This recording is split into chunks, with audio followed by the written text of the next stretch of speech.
जेनोस एक शक्तिशाली हीलर के रूप में जाना जाता था जो किसी भी चोट को 1 सेकंड में ठीक कर सकता था। लेकिन इस अद्भुत कौशल के बावजूद उसे हीरो स्क्वाड से बाहर निकाल दिया गया और यह सब जेनोस द्वारा की गई एक गलती के कारण हुआ। हर बार जब टीम का कोई सदस्य घायल होता जेनोस तुरंत उसे ठीक कर देता। इसलिए हीरो स्क्वाड ने सोचा कि वे बस बहुत शक्तिशाली है और उन्हें यह भी एहसास नहीं हुआ कि वो उनकी बेकार जानों को छायाओं से बचाते रहते। लेकिन उन्हें यह नहीं पता था कि एक दिन वे उसके साथ कहे गए हर एक शब्द के लिए पछताएंगे। कहानी हिरसेत के राज्य में शुरू हुई जहां हीलर्स को सेलिब्रिटीज की तरह माना जाता था क्योंकि टूटी हुई हड्डियों को ठीक करना देश की भयानक अर्थव्यवस्था को ठीक करने से अधिक मूल्यवान था। रॉयल अस्पताल हीलर्स से भरा हुआ था जो नई तकनीकें सीख रहे थे और लाइसेंस के लिए मेहनत कर रहे थे जैसे कि यह कोई जादुई मेडिकल कॉलेज हो। इस बीच एक आदमी जिसका नाम जेनोस था बिना लाइसेंस के लोगों को आराम से ठीक कर रहा था। वह बुनियादी रूप से एक अंडरग्राउंड डॉक्टर था जो केवल प्रतिभा पर चल रहा था और उसके पास कोई कागजी कार्रवाई नहीं थी। एक मरीज के साथ काम खत्म करने के बाद उसकी सहायक लिली ने उसे एक घर की कॉल के बारे में याद दिलाया और वादा किया कि जब वह वापस आएगा तो रात का खाना बनेगा। पहले से ही पत्नी की तरफ व्यवहार कर रही थी। बाहर चलते समय जेनोस ने देखा कि एक बीमार लड़की को एक घिनौने जोकर फोर्ब्स द्वारा खींचा जा रहा था। लड़के ने बताया कि अस्पतालों ने उसका इलाज करने से इनकार कर दिया क्योंकि वह गरीब थी और फोर्ब्स ने सीधे उसे याद दिलाया कि वह बस एक दासी है। उसने उसे एक कब्रिस्तान में खींच लिया, उसे फेंका और अचानक कुछ डरावनी काली धुंध ने उसे आत्मसात कर लिया। जैसे ही फोर्ब्स ने महसूस किया कि उसकी दासी एक जंगली दानव रैकून में बदल गई है, वह अपनी जान के लिए भागा और जेनोस से मदद मांगी। उसने पुस्सित लड़की ने उन पर पत्थर फेंकना शुरू कर दिया, लेकिन जेनोस ने बिना किसी मेहनत के सब कुछ टाल दिया जबकि फोर्ब्स वहां खड़ा था जैसे कि वह मुख्य पात्र को पहली बार देख रहा हो। फोर्ब्स ने जेनोस से उसे मारने का आदेश दिया, लेकिन जेनोस ने मना कर दिया क्योंकि शहर के बाकी सभी लोगों की तरह उसके पास वास्तव में नैतिकता थी। फोर्ब्स ने उसे चेतावनी दी कि वह मर सकता है, लेकिन जेनोस ने बिना किसी चिंता के अपने नंगे हाथों से एक विशाल पत्थर को तोड़ दिया जिससे सभी चुप हो गए। उसने फिर से हमला किया, लेकिन जेनोस ने उसे एक घर में धकेल दिया और महसूस किया कि वह एक भूत द्वारा आत्मसात की गई थी। उसने उसके शरीर से आत्मा को ऐसे निकाला जैसे वह किसी कंप्यूटर से मेलवेयर को अनइंस्टॉल कर रहा हो। फोर्ब्स तुरंत घमंडी गधे से निराश ग्राहक में बदल गया और इलाज की मांग की। जेनोस ने कहा कि वह ड्यूटी पर नहीं है, लेकिन फोर्ब्स ने फिर भी उसे कुछ सिक्के दिए। जेनोस ने उसे यह कहकर चिढ़ाया कि भुगतान बेकार था, फिर बताया कि वह एक अनलाइसेंस्ड अंडरग्राउंड हीलर था। अधिक पैसे के बजाय उसने दासी लड़की को भुगतान के रूप में मांगा और फोर्ब्स ने तुरंत स्वीकार कर लिया क्योंकि यह आदमी स्पष्ट रूप से अपनी दादी को भी एक कूपन के लिए बेच देता। फोर्ब्स का इलाज करने के बाद जेनोस ने लड़की को अपने साथ क्लिनिक में वापस निवासी भूत कैमिला खाने के लिए तैरती रही जैसे कि वह एक सुपरनेचुरल फ्रीलोडर हो। जल्द ही सोफिया जेनोस के लिए आई, फिर लिंडा आई, उसके बाद और लड़की लो जिसने दरवाजे को केवल प्रवेश करने से ही तोड़ दिया। लिली ने सभी को रात के खाने के लिए आमंत्रित किया जो उसके जीवन की सबसे बड़ी गलती बन गई क्योंकि जैसे ही वह कमरे से बाहर गई ये भूखे गॉब्लिन सब कुछ खाने लगे। सोफिया ने 2 सेकंड के लिए परिपक्व होने का अभिनय करने की कोशिश की, फिर उनके साथ जब लिली वापस आई तो पूरा रात का खाना चला गया और लड़कियां इस पर बहस कर रही थी कि जेनोस को सबसे ज्यादा कौन पसंद है। इस बीच कैमिला नाराज हो गई क्योंकि उसका खाना भी गायब हो गया। ईमानदारी से ये महिलाएं सूप के लिए विश्व युद्ध टेम शुरू करने के एक कदम पर थीं। लिली ने उन्हें अधिक सामग्री खरीदने के लिए मजबूर किया जबकि वह जेनोस के आने से पहले रात का खाना बचाने की कोशिश कर रही थी। इस बीच दासी लड़की जाग गई और उसने सीखा कि जेनोस ने उसे खरीदा है।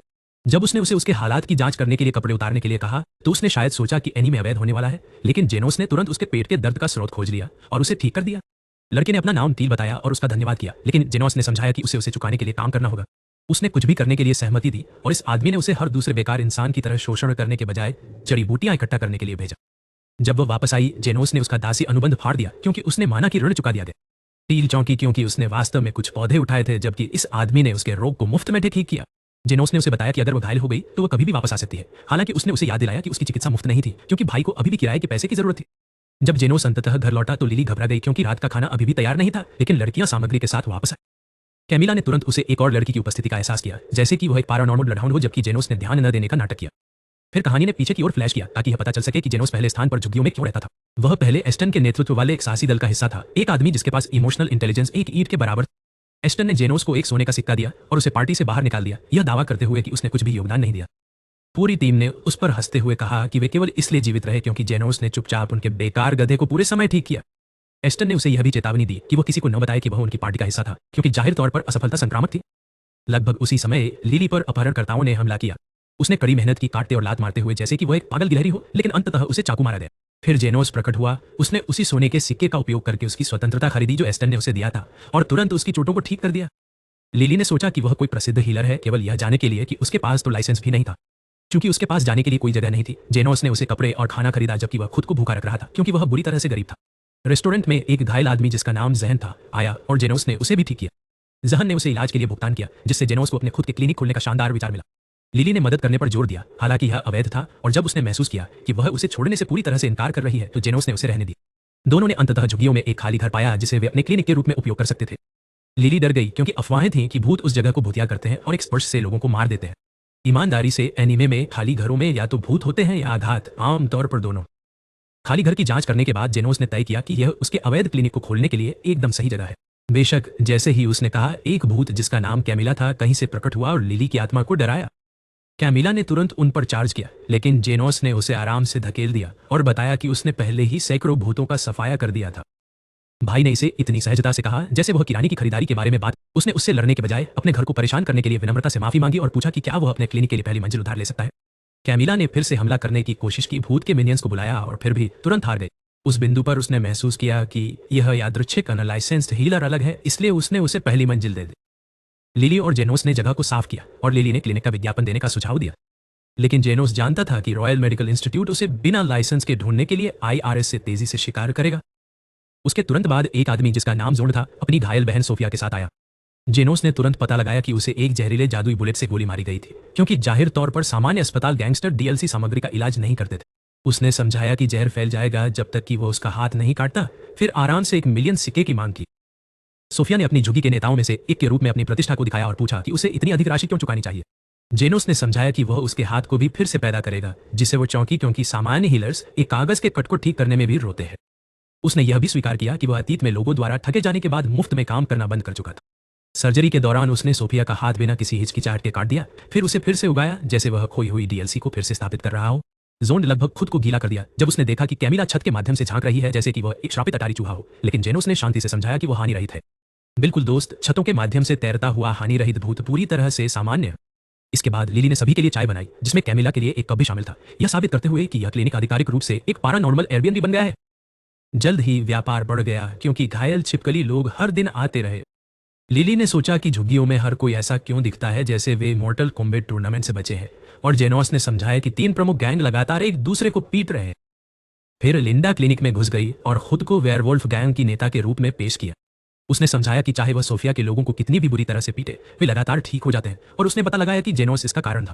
स्वाभाविक रूप से सामान्य तरीके से व्यवहार करने के बजाय उसने उसे कुल्हाड़ी से मारने की कोशिश की। कुल्हाड़ी उसके बाधा से टूट गई जैसे कि यह किसी डिस्काउंट स्टोर से एक सस्ती खिलौना हो। उसके आदमी भी हमला करने लगे, लेकिन कुछ भी काम नहीं किया। फिर कैमिला उनके सामने प्रकट हुई, ऐसा लग रहा था जैसे वह सामूहिक हत्या करने के लिए तैयार हो, लेकिन जेनोस ने उसे रोका क्योंकि उसने इलाज के कमरे के अंदर हिंसा की अनुमति देने से इनकार कर दिया। लिंडा ने तुरंत स्थिति को गलत समझा और यह मान लिया कि जेनोस ने उस डरावनी भूत महिला को नियंत्रित किया। ईमानदारी से कोई भी यह सोच सकता था कि एक यादृच्छिक हीलर को देखते हुए एक भूत का आज्ञा मानना। अगले दिन एक और क्लो की गुट से आया। जेनोस ने पहले से ही इसकी उम्मीद की थी, क्योंकि छिपकली लोगों और वेयरवुल्व्स का इलाज करने के बाद ऑर्क का आना लगभग अनिवार्य था। उसने प्रार्थना की कि लोग दूसरों की तरह पागल न हो, क्योंकि सोफिया ने उसे महंगे उपहार भेजना शुरू कर दिया था, जबकि लिंडा वास्तव में उसके क्लिनिक के बगल में एक हवेली बना रही थी, जैसे कि एक मानसिक माइक्रोफ्ट खिलाड़ी जिसे लगाव की समस्या थी। जब जेनोस ने अंततः लो से मुलाकात की तो उसने पता लगाया कि वह हिल नहीं सकती, क्योंकि उसने गलती से एक मना पत्थर निगल लिया था। ईमानदारी से उस स्तर की मूर्खता को पुरस्कार मिलना चाहिए। मना पत्थर फट जाएगा अगर वह हिलेगी, लेकिन लो अपने पुरुषों की रक्षा करने के लिए खुद की तुलना में अधिक चिंतित। उसने यहां तक कि जेनोस को अपनी पूरी दौलत की पेशकश की, क्योंकि उसने सुना था कि वह गरीब बच्चों का मुफ्त में इलाज करता है। पैसे लेने के बजाय जेनोस ने उसके पेट को काटा, मना पत्थर को निकाला और फिर विस्फोट को अपने नंगे हाथ में जैसे किसी जादुई मनोवैज्ञानिक की तरह समेट दिया। लो ने महसूस किया कि वह सब कुछ चुरा सकता था जो उसके पास था, लेकिन उसने ऐसा नहीं किया, इसलिए वह तुरंत उसकी ओर भी रुचि रखने लगी। बधाई हो जेनोस, एक और महिला आपके खिलाफ हरम में शामिल हो गई। बाद में लिली उदास हो गई क्योंकि लड़कियां लगातार जेनोस के चारों ओर आ रही थीं। कैमिला ने स्पष्ट सत्य बताया कि उनमें से हर एक उससे प्यार कर रहा था और शायद उसके बेखबर गधे के लिए एक दौड़ युद्ध शुरू करने की योजना बना रहे थे। जेनोस ने सोचा कि वह बढ़ा चढ़ा रही है जब तक कि सोफिया, लिंडा और लो सभी नहीं आए उसकी सहायता मांगते हुए, क्योंकि वे सचमुच एक दूसरे के साथ युद्ध करने की योजना बना रही थी। उन्हें रोकने के बजाय जेनोस ने उन्हें बताया कि वे तब तक लड़े जब तक वे थक न जाए। लड़कियां तुरंत उत्साहित हो गई और तय किया कि जो भी लड़ाई जीतेगा उसे वह मिलेगा। भाई अनजाने में एक घातक वाइफ टूर्नामेंट में ग्रैंड प्राइज बन गया। लड़ाई पूरी तरह से अराजकता में बदल गई। सोफिया चाकुओं के साथ चारों ओर दौड़ रही थी, लिंडा लोगों के बीच में पागल की तरह झूल रही थी और लो हर किसी को एक गुस्से में ट्रक की तरह कुचल रही थी। युद्ध पूरे दिन जारी रहा, लेकिन अंततः लड़कियों ने महसूस किया कि कोई भी नीचे नहीं जा रहा था, क्योंकि जेनोस ने पूरे समय उन्हें चुपचाप ठीक किया था। उसने आराम से समझाया कि वे हमेशा के लिए लड़ते रह सकते हैं, क्योंकि वह एक बच्चा था।